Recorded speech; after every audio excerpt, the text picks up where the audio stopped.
Bonjour et bienvenue dans cette nouvelle vidéo. Nous sommes toujours dans le chapitre 2, la respiration dans différents milieux. Partie 3, quels sont les organes respiratoires permettant aux animaux de respirer dans l'eau? En fait, comment expliquer leur fonctionnement? Et pour répondre à cette question, il faut observer l'anatomie des poissons et en particulier l'anatomie de la tête. Le poisson est constitué de 3 parties. Du côté antérieur vers le côté postérieur, nous avons la tête. De l'opercule jusqu'à la papille anito-génito-urinaire, nous avons le tronc. Et de la papille anito-génito-urinaire jusqu'à la queue, eh bien c'est la queue tout simplement, jusqu'à la nageoire caudale, nous avons la queue.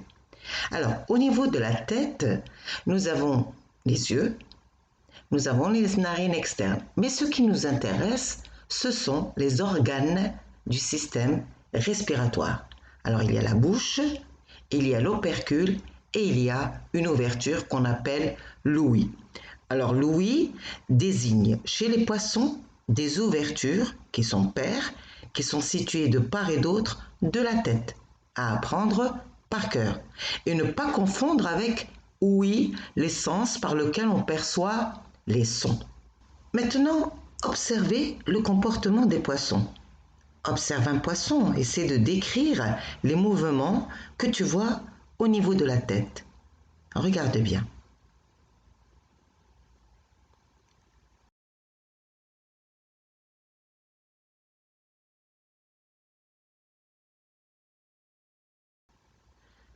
Oui, il ouvre régulièrement la bouche et lorsqu'il la ferme, il ouvre ses ouïes.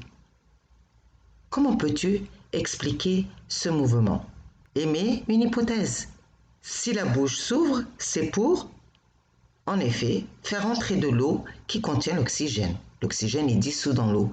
Et si les ouïes s'ouvrent, c'est pour faire sortir l'eau qui contient du dioxyde de carbone. Peux-tu maintenant proposer une expérience pour valider ton hypothèse, pour expliquer qu'il y a un mouvement d'entrée et de sortie d'eau? Quelle expérience peux-tu faire? L'expérience, en effet, serait de colorer l'eau qui rentre par la bouche du poisson avec un colorant rouge, bleu, n'importe quel colorant. Et en effet, on peut alors affirmer que dans un premier temps, la bouche s'ouvre et l'eau entre. Et dans un second temps, les opercules se soulèvent et l'eau sort par les ouïes.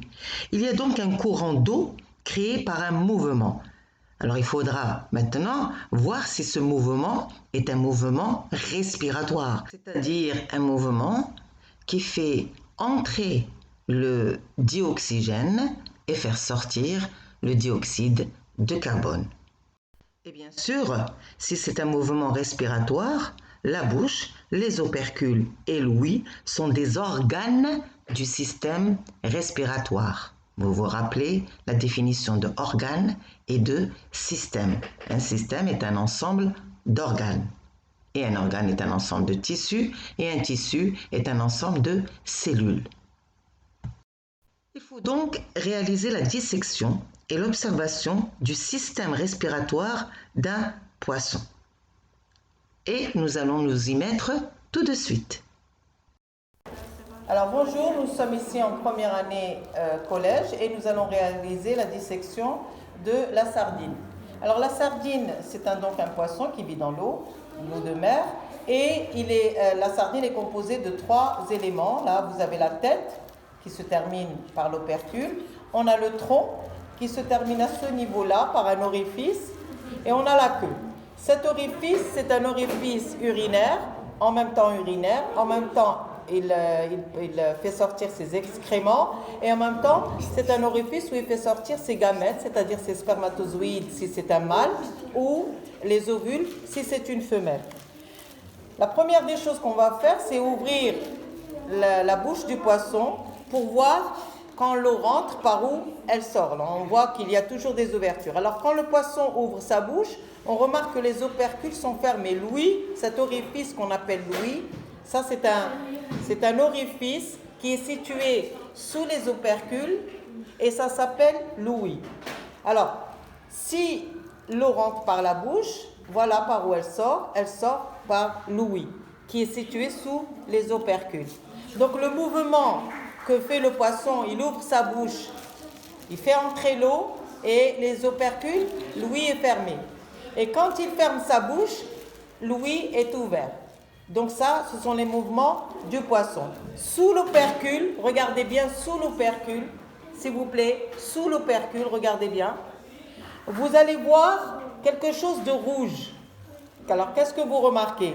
Eh bien, sous les opercules, vous remarquez une structure. Soulevez les opercules, s'il vous plaît. Soulevez les opercules. Vous allez remarquer qu'il y a ce qu'on appelle des branchies. Des branchies. De quelle couleur sont-elles? Rouge. Oui, la couleur des branchies est rouge. Alors, regardez et essayez de les compter. Nous en avons 1, 2, 3 et 4. Est-ce que vous voyez les 4 branchies? Non. Allez-y, essayez de les compter. 1, 2, 3, 4. La quatrième est très en arrière. Elle est très en arrière. De l'autre côté, sous l'autre opercule, la même chose. Nous avons les mêmes branchies et nous avons, si on va les compter, nous avons 1, 2 branchies, 3 branchies et 4 branchies. D'accord? Essayez d'isoler une branchie. Coupez l'opercule s'il vous plaît, jusqu'à la bouche, le ras, et à côté des yeux. Coupez et vous avez ceci. Ensuite, essayez d'isoler, coupez l'opercule, essayez d'isoler une branchie. Alors, ce que vous voyez là, ce n'est pas la branchie de la sardine.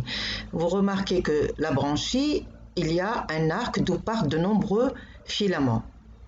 De très nombreux filaments de couleur. Vous voyez la couleur? Oui, la couleur rouge. Elle est arquée. Et là, maintenant, je vais vous montrer une branchie d'une sardine. Elle est différente. Voilà. Ça, c'est la branchie d'une sardine. Alors là, on a vraiment isolé de nombreuses branchies de différentes sortes de poissons. Mais ils ont tous un peu la même structure. Réalisons maintenant un bilan de cette dissection. Nous avons remarqué qu'il y a une voie de communication entre la bouche et l'ouïe, qui est située sous les opercules.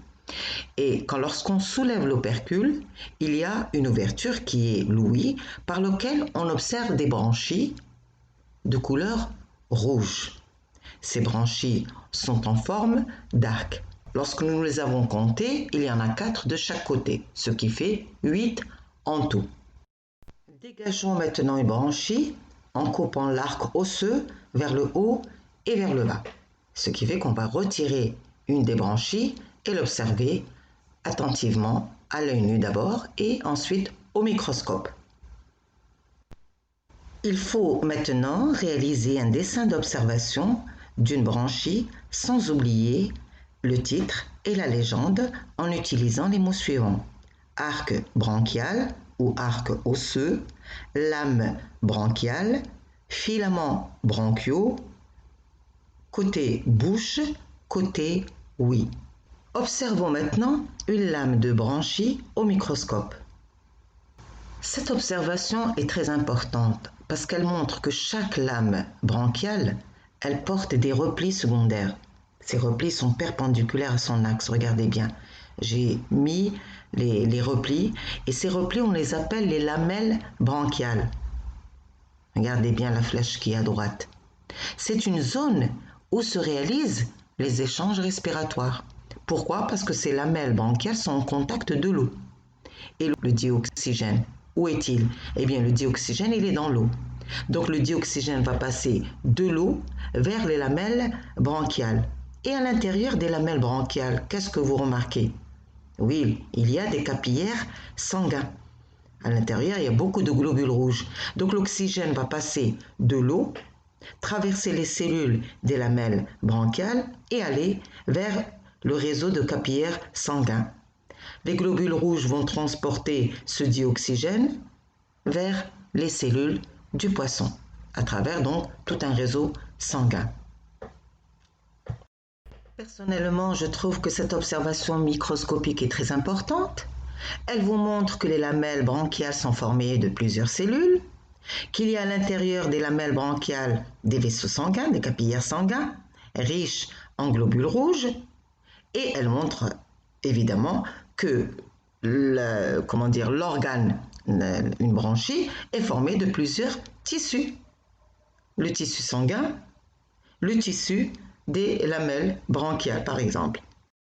Un bilan très important de ce que c'est qu'une branchie. Les 3 niveaux d'organisation d'une branchie sont à apprendre par cœur. Une branchie comporte 2 lames. Chaque lame est composée d'un très grand nombre de filaments branchiaux. Et chaque filament branchial présente un très grand nombre de lamelles branchiales. Et c'est au niveau des lamelles branchiales qu'a lieu les échanges respiratoires, absorption d'oxygène et rejet de dioxyde de carbone. Mécanisme de la respiration branchiale. Le mécanisme de la respiration au niveau des branchies n'est pas facile à comprendre. Suivez-moi attentivement. Je l'ai découpé en étapes. Au niveau des branchies, numéro 1, nous avons des lames branchiales avec leurs filaments. Numéro 2, chaque filament branchial possède des lamelles qui ne sont pas visibles dans cette image. Numéro 3, le filament branchial possède des capillaires sanguins qui sont riches en oxygène, et c'est le numéro 3, et le numéro 4, des capillaires sanguins riches en CO2. Il faut savoir qu'il y a un lien entre ces capillaires. Regardez un peu le numéro 5. Nous avons l'entrée du sang qui est désoxygéné. Il ne possède pas de dioxygène. Et au fur et à mesure que le sang circule, regardez le sens de la circulation du sang, numéro 6, nous avons au cours de cette circulation du CO2 qui sort, qui se dégage. C'est l'expiration. Et ce CO2 va dans l'eau. Parallèlement, nous avons une entrée d'oxygène. Et le sang devient, au fur et à mesure, numéro 7, riche en oxygène et pauvre en CO2. Donc, quand le sang entre, il est désoxygéné, riche en CO2, mais pauvre en oxygène. Et quand il ressort, il est riche en oxygène et pauvre en CO2. Et ce sang va aller dans les organes du poisson, vers toutes les cellules de son organisme. Finalement, les échanges respiratoires gazeux, c'est quoi? On a de l'oxygène qui est dissous, qui se trouve dans le milieu extérieur, qui est l'eau. Il va passer donc via les branchies vers le milieu intérieur, le sang du poisson, tout simplement. Et cet oxygène, il va être transporté par les globules rouges vers les organes, vers les tissus, vers les cellules. Et le CO2 qui est expulsé par les cellules, par les organes, va passer lui aussi via les branchies, il va passer vers le milieu extérieur, l'eau. Et donc on a inspiration d'oxygène, expiration de CO2 par les branchies. Les branchies, ce sont des organes respiratoires. Et voilà, cette vidéo est maintenant terminée. J'espère que vous avez bien compris le mécanisme de la respiration. Apprenez quels sont les organes respiratoires du poisson. Et surtout, faites un schéma des branchies pour bien comprendre le fonctionnement. Ensuite, faites un schéma bilan comme celui que j'ai fait à la fin. Refaites-le au lieu de regarder simplement la vidéo.